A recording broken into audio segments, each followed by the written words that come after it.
Hello, do you want to know more about laparoscopic surgery or keyhole surgery? I'm Dr. Ramya, consultant gynecologist and laparoscopic surgery.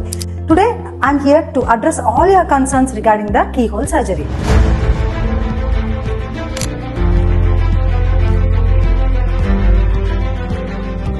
അപ്പോൾ laparoscopy അല്ലെങ്കിൽ key hole surgery പറഞ്ഞാൽ എന്താ?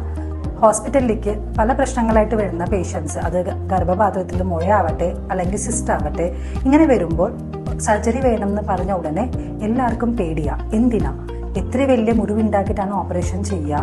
ഓപ്പറേഷന്റെ മുറിവ് ഉണങ്ങാൻ ഇല്ല താമസം, അതുകൊണ്ട് ഇൻഫെക്ഷൻ വരാനുള്ള സാധ്യത, അങ്ങനെ കുറേ പ്രശ്നങ്ങൾ പേഷ്യൻസിന്റെ മനസ്സിൽ പ്രശ്നമായിട്ട് മാറുന്നത്. സോ അതിന് വേണ്ടിയിട്ടാണ് നമുക്ക് ഈ കീ ഹോൾ സർജറി. ഇതിൽ നമ്മൾ എന്താ ചെയ്യുന്നത്?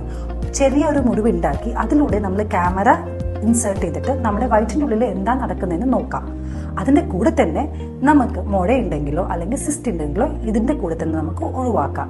ഈ മുഴ നമുക്ക് താക്കോൽ ദ്വാരത്തിൽ തന്നെ പല രീതിയിലുള്ള ഇൻസ്ട്രുമെന്റ്സ് വെച്ചിട്ട് നമുക്കത് ഒഴിവാക്കാം. ഇതുകൊണ്ടുള്ള ബെനിഫിറ്റ്സ് എന്താണ്?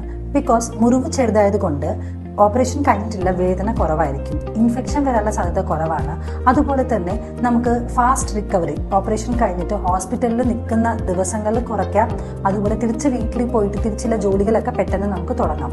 ഇതുകൊണ്ടുള്ള ഡിസഡ്വാൻറ്റേജ് എന്താണെന്ന് വെച്ചാൽ നമുക്കൊരു 2 മാസത്തേക്ക് കട്ടിയുള്ള ജോലിയൊന്നും ചെയ്യാൻ പറ്റില്ല. എന്ന് വെച്ചാൽ ഹെവി വെയിറ്റ് ലിഫ്റ്റിംഗ് അല്ലെങ്കിൽ ഹൈ ഇൻറ്റൻസിറ്റി എക്സസൈസ് ഒന്നും ചെയ്യാൻ പറ്റില്ല. അതല്ലെങ്കിൽ ഇത് ഏറ്റവും നല്ല ഒരു സർജറിയുടെ മെത്തേഡാണ്.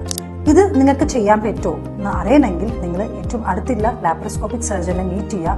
നിങ്ങളുടെ പ്രശ്നങ്ങൾ വെച്ചിട്ട് അതിൽ ക്യാൻസർ ഇല്ലെന്ന് ഉറപ്പ് വരുത്താമെങ്കിൽ നമുക്ക് ഈ കീ ഹോൾ സർജറി ഏതൊരു മുഴയ്ക്ക് വേണമെങ്കിലും നമുക്ക് യൂസ് ചെയ്തിട്ട് ആ മുഴ നമുക്ക് നീക്കം ചെയ്യാനുള്ള ഒരു സാധ്യത ഉണ്ട്. Thank you for giving the opportunity to talk in front of U.